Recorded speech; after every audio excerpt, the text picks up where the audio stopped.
देखिए वर्गमूल, घनमूल, LCM HCF निकालना सीखेंगे। तो यहाँ पर हम निकालेंगे वर्गमूल। सबसे पहले स्क्वायर रूट बोलते हैं 36 का, तो 36 सम संख्या तो 2 से भाग जाएगा, 2 एक कम 2 हो जाएगा, एक बचेगा 3 से, तो क्या होगा, ये 16 हो गया, तो 2 8 16 हो जाएगा। ठीक है, फिर 2 पहाड़ा में 18 कितनी बार में आता है, 9 बार में, 2 नहीं 18।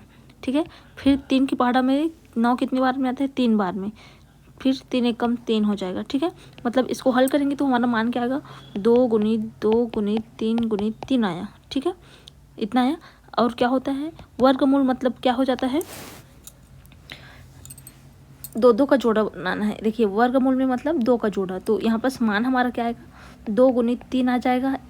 एक 2 जोड़ा बनाना है, उसमें से एक लेना है, जैसे किसका जोड़ा बना, इसका जोड़ा बना, तो 2 गुणित 3 आया कि नहीं आया, तो आंसर कितना आएगा, 6 आएगा। ठीक है, अब देखिए मतलब 6 6 का 36 होता है, तो वर्गमूल कितना है, 6। अब 64 का घनमूल निकालेंगे। घनमूल मतलब क्या है, 3 का जोड़ा बनाना है, इसमें 2 का जोड़ा बनाना था। इसमें देखिए 64 को पहले 2 से जाएगा, 2 3 6, फिर 2 दूनी 4। ठीक है, फिर 2 के पहाड़ा में आएगा, 2 एक कम 2, फिर एक बचेगा तो ये 12 हो जाएगा, तो 2 6 के 12 हो जाएगा। फिर 2 पहाड़ा में 8 बार में ये आया 16। ठीक है, फिर 2 पहाड़ा में 4 बार में 8 आया, फिर 2 पहाड़ा में कितना आएगा, 4 कितना आएगा, 2 बार में आएगा, फिर 2 एक कम 2, 2 पहाड़ा में 1।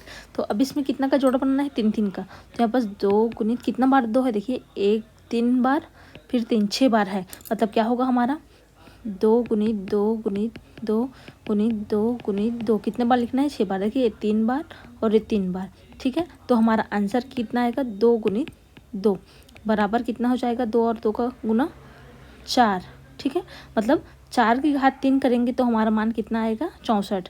4 गुणित 4 करेंगे ना, तब क्या आएगा, 64 आएगा। ठीक है, 4 चौक 16, 16 चौक 64, तो ये घनमूल हो गया। एलसीएम देखिए 12 और 24 का एलसीएम, यहाँ पर क्या करेंगे, इसका एलसीएम निकालेंगे। तो सबसे पहले देखिए दोनों 2 से भाग चला जाएगा, तो 2 पहाड़ा में 6 बार में आया 12, और यहाँ पर क्या होगा, कॉमा, 2 एक कम 2 होगा, और 2 दूनी 4 होगा। ठीक है, इस तरीके से। फिर 2 से दोनों चले जाएगा, 2 3 6 हो जाएगा, 2 पहाड़ा में 3 बार में 6, और 2 6 के 12, 6 बार में कितना आया है, 12 आया है।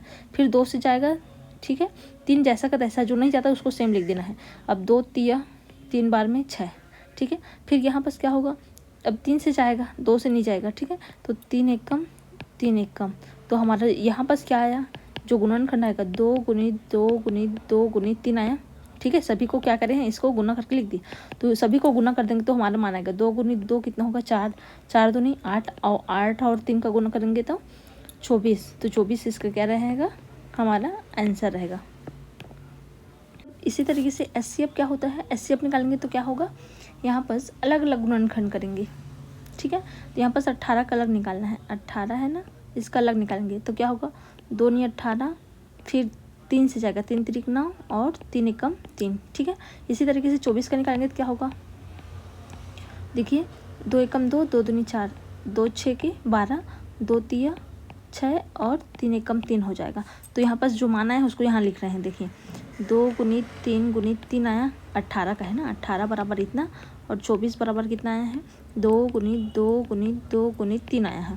ठीक है, अब क्या करेंगे, जो दोनों में कॉमन है उसको लिखना है। देखिए ये दोनों में क्या कॉमन है, 2 है, और साथ में क्या है, 3 है कॉमन है, मतलब 2 और 3 दोनों में कॉमन है, मतलब यहाँ पास क्या आएगा, हमारा जो एचसीएफ होगा जो कॉमन है दोनों में वही आएगा, मतलब 2 गुणित 3 आएगा। तो इसको हल करेंगे तो कितना आएगा, 6 आएगा। ठीक है, इसको हल करेंगे तो आंसर कितना आएगा, हमारा 6 आएगा।